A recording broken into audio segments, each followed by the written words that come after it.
یہ ان سے ہم بقول وصال مانگ سکتے ہیں، ثابت کر دیجیے۔ دیکھو میں ایک دلیل آپ کے پاس رکھنا، ایک نہیں 3 دلیل، میں آپ 3 دلیل دوں گا، میں 8 دلیل دوں گا۔ آپ نے مجھ سے مطالبہ کیا نا دلیل کا، یہ دلیل سن لیجیے، ہاں سن لیجیے، سن لیجیے۔ مصنف ابن ابی شیبہ البدایہ والنہایہ فتح الباری کے اندر حافظ ابن حجر عسقلانی نے حدیث پاک نقل کی ہے کہ، اور حافظ ابن حجر عسقلانی کیا فرما رہا ہے، رواہ ابن ابی شیبہ باسناد صحیح، باسناد صحیح ہے۔ حضرت بلال بن حارث ایک صحابی رسول ہے، کیا ہے، صحابی رسول صلی اللہ علیہ قحط وسلم۔ سالی ہو رہی ہے، قحط سالی، بارش نہیں ہو رہی ہے۔ حضرت بلال بن حارث نبی اکرم صلی اللہ علیہ فجاء رجل، یعنی بلال بن حارث الی قبر النبی صلی اللہ علیہ وسلم، وہ نبی اکرم صلی اللہ علیہ وسلم کی قبر انور پر جاتے ہیں، وہاں کیا فرمائے، یا رسول اللہ استسقی لامتک فانہم قد ہلکوا، یعنی بارش نہیں ہو رہی ہے۔ حضرت بلال بن حارث نبی اکرم صلی اللہ علیہ وسلم کی قبر انور پر جاتے ہیں اور وہاں فرما رہے ہیں، یا رسول اللہ استسقی لامتک فانہم قد ہلکوا، شرک ہے کہ نہیں؟ جواب دیجیے مجھے یہ بتائیے، حدیث جو آپ نے مجھے بتایا، کیا آپ بیان کر سکتے ہیں یہ کس کتاب میں لکھا ہے؟ میں نے 3 کتابوں کا حوالہ دیا، مجھے پتا ہے، لیکن مجھے یہ بتائیے یہ متفق ہے یا نہیں ہے؟ یہ متفق میں کہہ رہا ہوں وہی متفق علیہ حدیث بیان کیجیے جو آپ بیان کر رہے ہیں نا، جواب سنیے، سطح سے نکال کے دیجیے، متفق علیہ بخاری مسلم سے نکال کے دیجیے۔ جواب سنیے نا، ہاں جواب میں جاہلانہ گفتگو نہیں کرنی چاہیے۔ میں پہلی بات سنیے، یہ دوسری غلطی آپ کی دوسری غلطی نکل کے آپ کی تیسری غلطی ہوگی، میں فون نہیں اٹھاؤں گا آپ کا دوبارہ، میں نے اس لیے آپ کو میں نہیں فون اٹھاؤں گا۔ آپ کی دوسری غلطی یہ ہے کہ آپ کہہ رہے ہیں مجھے جاہل، یہ دوسری غلطی آپ کی۔ میں نے آپ کو جاہل نہیں کہا، اور پہلی غلطی آپ نے کیا کی؟ پہلی غلطی جو پہلے ہی آپ نے کہا آپ کوئی مفتی نہیں ہو، دوسری غلطی آپ جاہل کہہ رہے ہو، اور تیسری غلطی نہیں کرنی چاہیے۔ بھاگو گے بتاؤ، اب آپ بھاگو گے نہیں میں بعد میں نے آپ سے کہا، میں نے 3 کتابوں کا حوالہ دیا، وہی میں کہا متفق علیہ مجھے چاہیے۔ ہاں متفق علیہ، متفق علیہ معنی جو بخاری مسلم میں ہو۔ کیا بخاری اور مسلم ہی سارا دین وہی ہے؟ نہیں بخاری مسلم میں نکال کے آپ نے جو کہا نا یہ سب سے بڑا مسئلہ ہے، اور میں بھی آپ کو انہی 2 کتابوں میں نکال کے میں نے آپ سے کہا تھا کہ ہم نے بخاری اور مسلم پہ ایمان لایا ہے حدیث پہ؟ نہ مجھے بتائیے، نہ ہمیں بخاری اور مسلم پہ ایمان ہے احادیث پہ؟ ہمیں ایمان ہے نبی اکرم صلی اللہ علیہ وسلم کے جو احادیث مبارک ان پر ایمان، وہ کسی بھی کتاب میں ہو تو ٹھیک ہے نا؟ نہیں وہ حدیث وہ فرمایا تو ہونا چاہیے نا، رسول ہمارے رسول صلی اللہ علیہ وسلم نے آپ سے کیا کہا؟ میں نے کہا جو جرح و تعدیل کے ایک امام ہے، جرح و تعدیل سمجھتے ہو کسے کہتے ہیں؟ نہیں بالکل نہیں سمجھتا ہوں، بتاؤ۔ جرح و تعدیل جو حدیث کے راویوں پہ بحث کرتے ہیں نا، فلاں حدیث صحیح ہے ضعیف ہے، اس کے اندر یہ راویہ ہے، یہ ہے، ان کو جرح و تعدیل کے امام جو ہیں جانتا ہوں جی متفق علیہ، صحیح لغیری، صحیح لذاتی، حسن لغیری، حسن لذاتی، صحیح مرفوع میں جناب آپ فرمائیے۔ نہیں وہ جو حکم ہے نا وہ الگ ہیں، اور جرح و تعدیل جو ہے نا آپ مجھے یہ بتائیے بس، دلیل دے، متفق علیہ دلیل ہونی چاہیے، جس کے 3 راوی ہوں گے۔ سن لیجیے، جو بخاری شریف ہے نا اس کی ٹاپ موسٹ شرح جو ہے نا نمبر 1 پہ وہ فتح الباری ہے، حافظ ابن حجر عسقلانی علیہ رحمہ کی، ٹھیک ہے جی۔ اس کو مکتبہ فکر اہل الحدیث بھی حق سمجھتے ہیں، بریلوی بھی، دیوبندی بھی، جماعتی بھی، شافعی بھی، حنفی بھی، مالکی بھی، حنبلی بھی۔ اچھا جناب ایک یہ اس کے ساتھ ایک بات بتائیں مجھے، آپ کس مسلک سے تعلق رکھتے ہیں جناب؟ میں الحمدللہ ثم الحمدللہ میں مسلمان ہوں، حنفی ہوں، سنی ہوں۔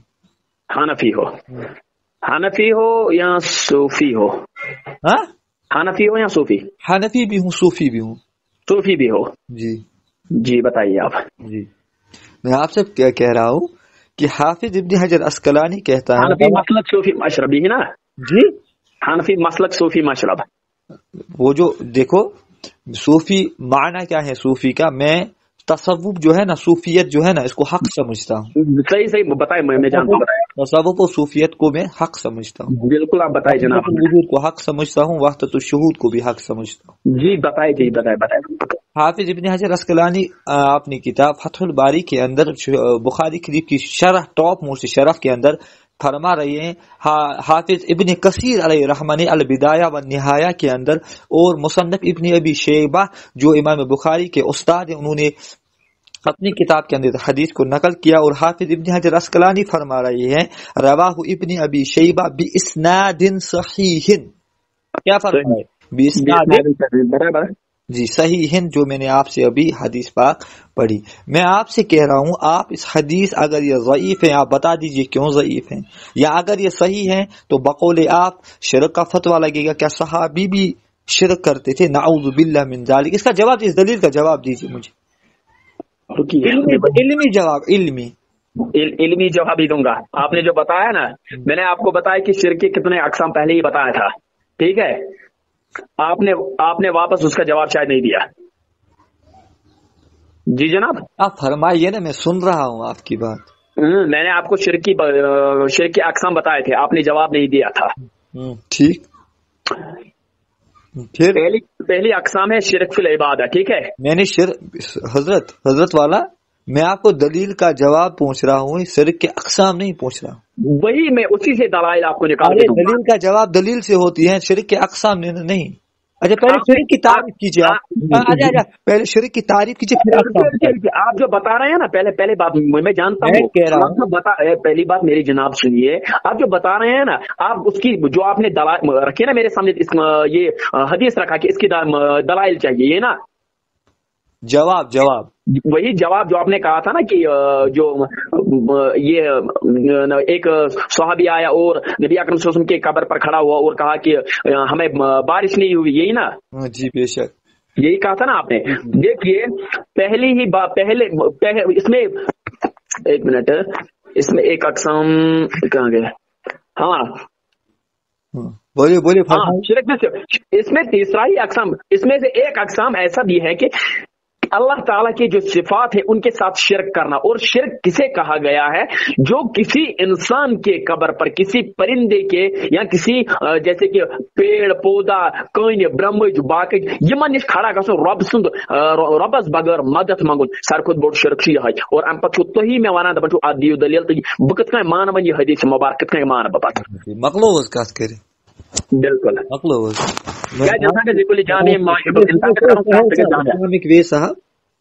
میری، میں نے آپ سے کہا تھا کیونکہ دعویٰ جو ہوتا ہے نا، دعویٰ دلیل سے ثابت ہوتا ہے۔ دلیل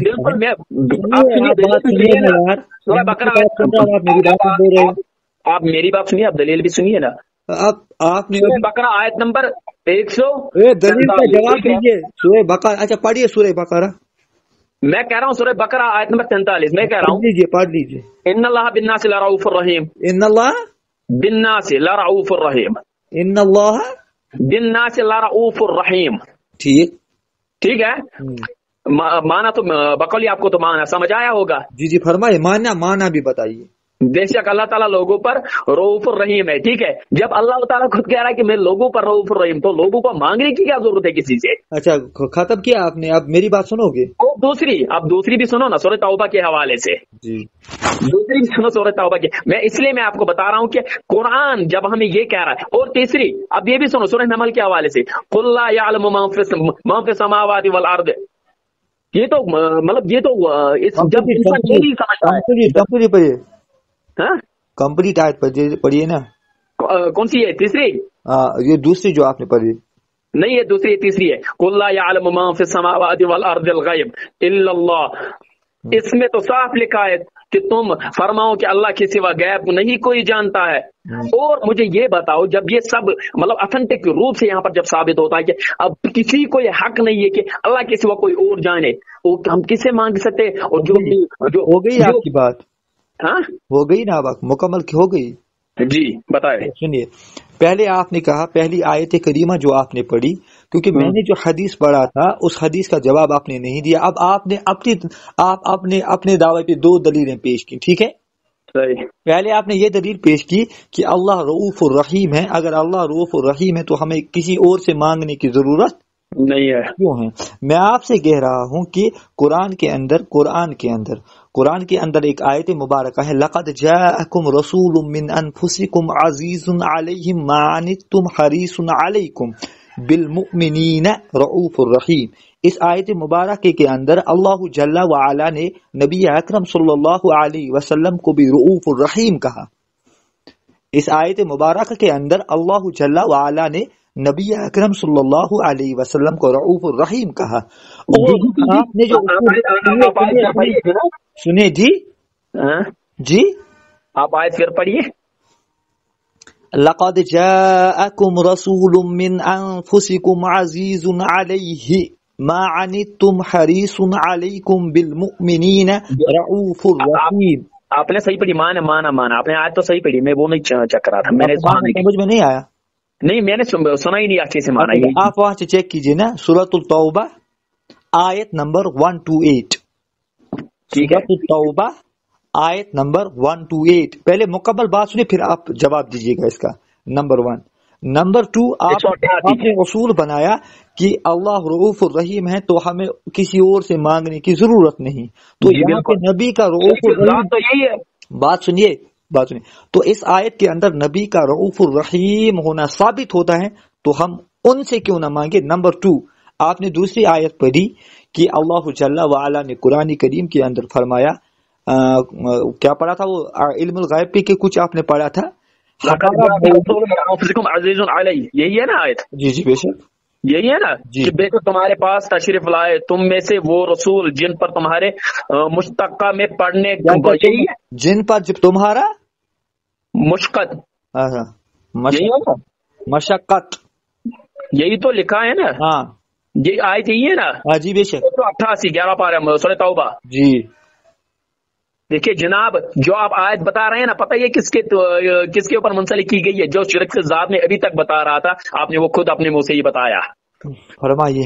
ٹھیک ہے، شرک ذات آپ نے تعریف کہا تھا نا، آپ نے تعریف کہا تھا نا، شرک ذات سے مراد ہے کہ کسی ذات کو اللہ تعالیٰ، کیا اس کے اندر اس جو آیت میں نے پڑھی نا، کیا اس کے اندر نبی اکرم صلی اللہ علیہ وسلم کا رؤوف الرحیم ہونا ثابت نہیں ہوتا ہے؟ وہ بتائیے۔ ہلو، ہاں وہی میں دیکھ رہا ہوں، میں کہہ رہا ہوں وہی دیکھ رہے ہو؟ ہاں وہی دیکھ رہا ہوں یار، حق کو تسلیم کیا کرے نا، آیت تو آپ کے سامنے آیت ہیں، حق کو تسلیم کیجئے۔ دیکھیے جناب، یہ پتا ہے کس کی، اس کا مطلب اصل میں کیا ہے جو میں پہلے آپ مجھے بتانے ہی کہاں دیتے؟ جی فرمائیے کیا مطلب ہے اس کا؟ جو میں شرک ذات کی بات ابھی تک بتا رہا تھا، آپ نے بتائے آیت کا معنی، ادھر ہی پہنچوں گا جناب، ادھر ہی پہنچوں گا، ایسے ڈائریکٹ نہیں اٹھا کے وہاں پر پہنچیں گے۔ پہلے سنیے، شرک ذات سے مراد ہے کہ کسی ذات کو اللہ تعالیٰ جیسا ماننا، جیسے کہ مجوسی یا کسی اور کو ماننا، یعنی کہ کہاں پیر فقیر وغیرہ باقی جس کا مانو کہ یہ کیوں ربز برابر نعوذ باللہ ثم نعوذ باللہ۔ اور جیتن کھوتن ونان رؤوف الرحیم، اللہ تعالیٰ چھ لقب دیتمت، نہ صرف یہ اتن اللہ تعالیٰ چھ لقب اللہ تعالیٰ نے دیتمت، اور نبی اکرم صلی اللہ علیہ وسلم۔ مطلب کیا ہوا کہ نبی اکرم صلی اللہ علیہ وسلم اللہ کی عطا سے رؤوف الرحیم ہیں۔ رؤوف الرحیم میں بتا رہا ہوں لقب ہے، لقب۔ اچھا، لقب کسے دیا جاتا ہے؟ لقب تو نبی اکرم صلی اللہ علیہ وسلم کو دیا جاتا ہے، تو اس کا مطلب ابراہیم علیہ السلام کو اپنا دوست بنایا، ٹھیک ہے؟ ابراہیم علیہ السلام کو رب العالمین نے کہا کہ میں نے ابھی کیا کہا تھا، یا تو آپ کے پاس علم نہیں ہے، یا آپ سمجھنے کے بعد بھی ناسمجھی کا اظہار کر رہے ہو۔ میری بات سنیے، اگر آپ کو علم نہیں، آپ یہ کہہ رہے، میں نے آپ کو کہا کہ ابراہیم علیہ السلام کو اللہ نے کہا کہ آپ میرے خلیل ہیں، ٹھیک ہے؟ ٹھیک، آپ میرے دوست ہیں، یہ خلیل کیا اس کو لقب ملا نا نبی ابراہیم علیہ السلام؟ بے شک لقب ہے نا جی۔ اب اس کا مطلب یہ تھوڑی آپ نکال سکتے ہیں یا میں نکال سکتا ہوں کہ خلیل اللہ مطلب یہ سب کچھ دے گا؟ نہیں، اسی طرح یہاں پر وہ الگ ہے، یہ الگ ہے۔ سنو، اللہ نے اپنے بارے میں اور مصطفیٰ یوز کیے گئے، اگر آپ